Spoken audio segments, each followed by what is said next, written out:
Hey everybody, Jason Sheftel here, and it's time to talk about Taiwan, the very exciting island of Formosa, and what might happen in the event of a major conflict between Taiwan and China.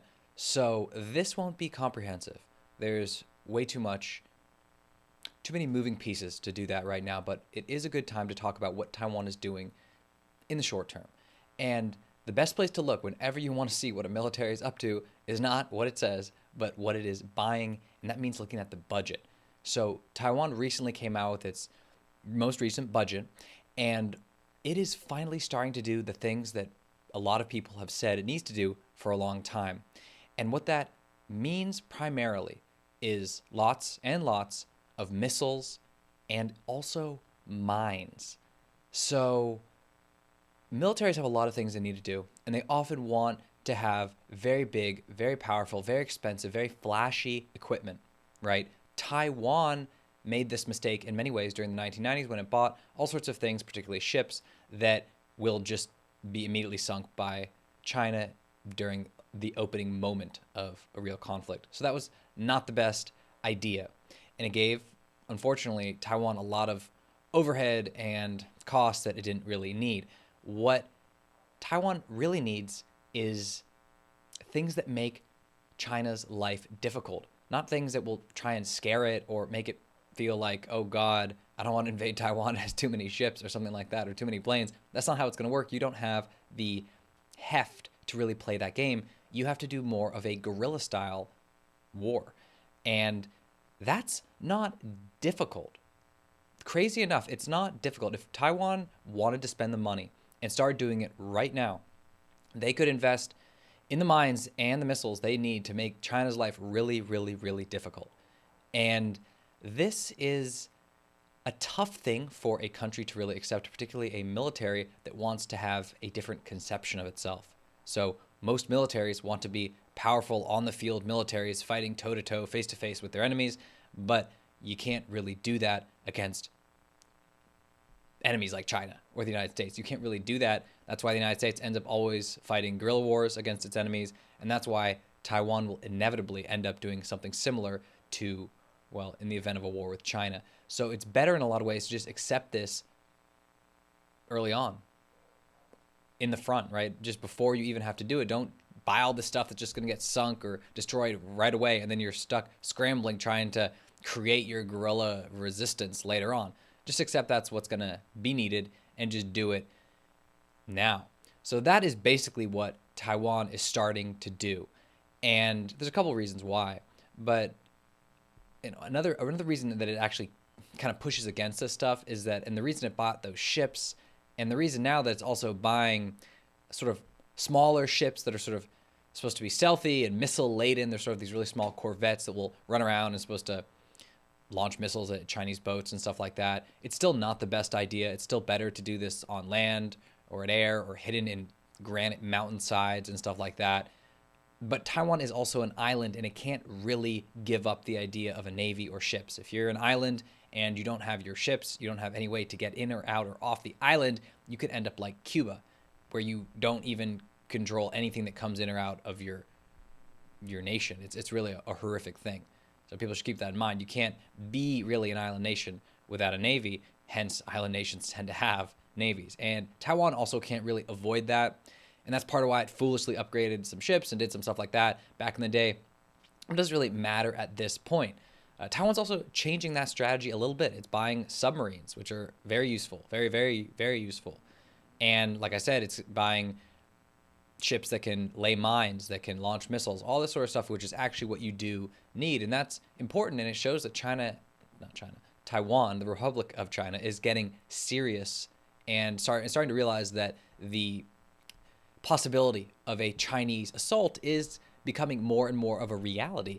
And a recent defense official in Taiwan did say that by 2025, they think that China will be able to mount an amphibious assault. And that's not completely out of the question. It's a difficult timeline, but the Chinese military, and particularly the naval buildup, is that large and impressive and fast that it could have, at least on paper, numbers to do something like that.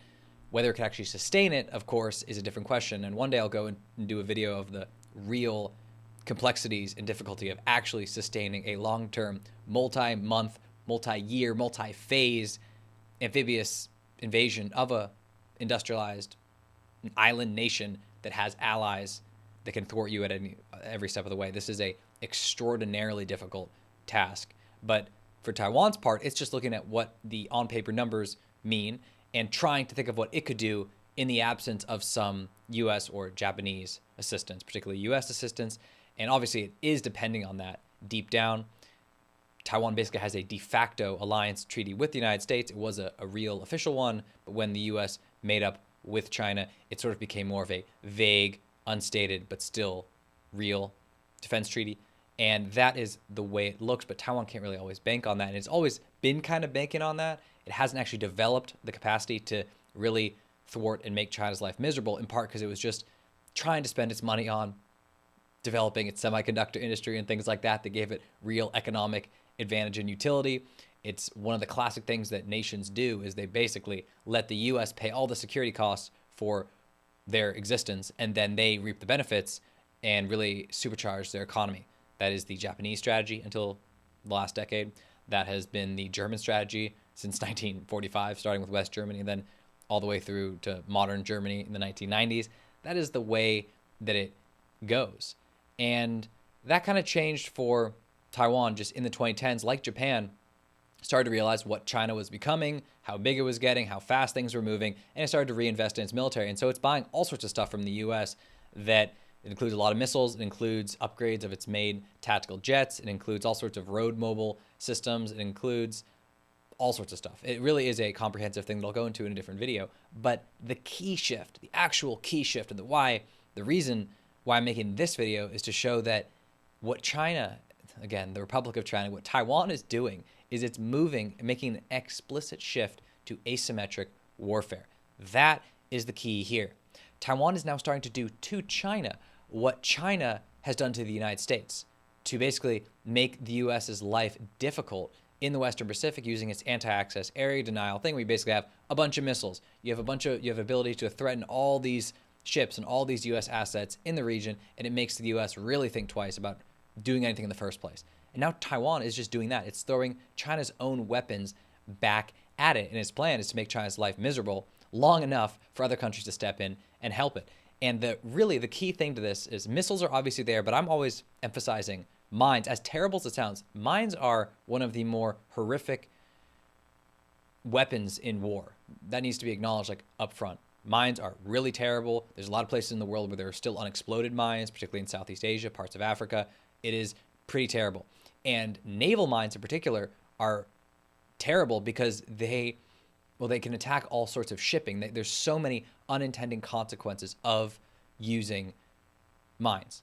But nonetheless, if you are being invaded at sea, by ships at sea through a very narrow strait that's about 100 miles across, one of your best tactics is going to be to lay lots and lots of mines. And the United States is actually developing all sorts of advanced sort of secret mine laying technologies for similar reasons, because China is so vulnerable to mines, basically. Because not only would mines in the Taiwan Strait really limit and really hamper all Chinese attempts to invade the island, to sustain all the fuel and the people and the food and the equipment and everything that it needs to basically sustain an assault on Taiwan for so long, it also would destroy a lot of the shipping that goes into China, right? So Taiwan is building all sorts of missiles, not just to building and buying a bunch of missiles from the United States, especially really old Harpoon missiles, which aren't the best in the world, but they're cheap and available, and they go 60-ish miles or so. So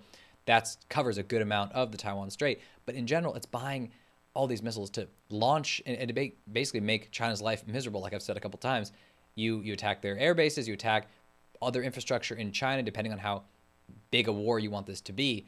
But of all the things you could do, if you lay mines in the Taiwan Strait, not only does it make that all more difficult, but it makes all the shipping into China more difficult, because that's the primary route to bring basically all sorts of ships, all sorts of goods and fuel and all sorts of things that come up from and through the South China Sea towards Shanghai and towards northern China. They tend to go through the Taiwan Strait. And if you mine that strait, you force them to go around Taiwan, along the backside of Taiwan. And Taiwan is structured so there's all sorts of, on the western side facing China, there's a bunch of mud flats, actually very difficult. There's not a lot of landing zones in that region. But then on the backside, the eastern side, closer facing, I guess, the United States or the Eastern Pacific, there's a giant mountain chain. And that also is extremely rugged. It's very difficult. And there's a few bases on the other side. But to route yourself around the backside of Taiwan puts all of those assets into further danger of Taiwanese or Japanese or American assault, right? So this is this island chain question where if China's lines of shipping lanes are cut and lines of communication are just cut in the Taiwan Strait, and has to go around Taiwan to get basic things into the country, that is a dubious situation, right? You're suddenly moving into all your stuff through Japanese and American territory and operating space, right? And you have to do all sorts of things. I mean, you have to probably take some of the Ryukyu Islands. You have to do all sorts of things to make this work. It is extraordinarily dangerous for China. And so that's why the image on this video and why I keep mentioning mines is that I just do it all the time, because as terrible as they are such a threat that they would force everything to be routed probably out of the Taiwan Strait entirely. So China's move to attack the Taiwan Strait, attack Taiwan through the Taiwan Strait, would basically permanently close the Taiwan Strait to anything besides Chinese military vessels who would also be attacked and threatened the entire way, right? That's what is going to happen if this does occur anyway. The mines and the missiles are the primary means to sort of make it happen. And then the long-term plan, Taiwan can't kind of hold out on its own forever. That won't work if it's just by itself. Again, you're an island nation, and if China is the only one that is attacking you, eventually you don't have a strong enough navy. It circles you, and you are basically at its mercy, right? This is actually an old story that happened in Chinese history a couple hundred years ago. But Taiwan's, its super weapon here is basically its alliances, right? And like I said in another video, that Japan has already agreed to support Taiwan, and the United States obviously would as well. And then even a country like Australia probably would, to the extent that it can do much. It is really enmeshed in the U.S. alliance system in the region, and it, of all the countries besides Japan in the region, maybe Singapore, is the one most clearly aligned with the United States, and is also the one that sees the danger of Chinese expansionism. It has become embroiled in multiple conflicts with China over all sorts of issues in the last couple of years. So it is probably in this game as well. And so that is the main way for Taiwan to basically defend itself, is to make China's life miserable through asymmetric warfare, primarily through missiles and mines, and then to rely on the United States and the other allies to come and save it. And that's the overall strategy, and it is a solid one. So I'll go into more about what a real showdown over Taiwan would look like, because there's a lot more to it, and me just talking about missiles and mines is a really kind of glib and flippant way of talking about it, and it's way more complex, and there's a lot of things that really come into play. This is obviously the case, right? Because it's just not that simple.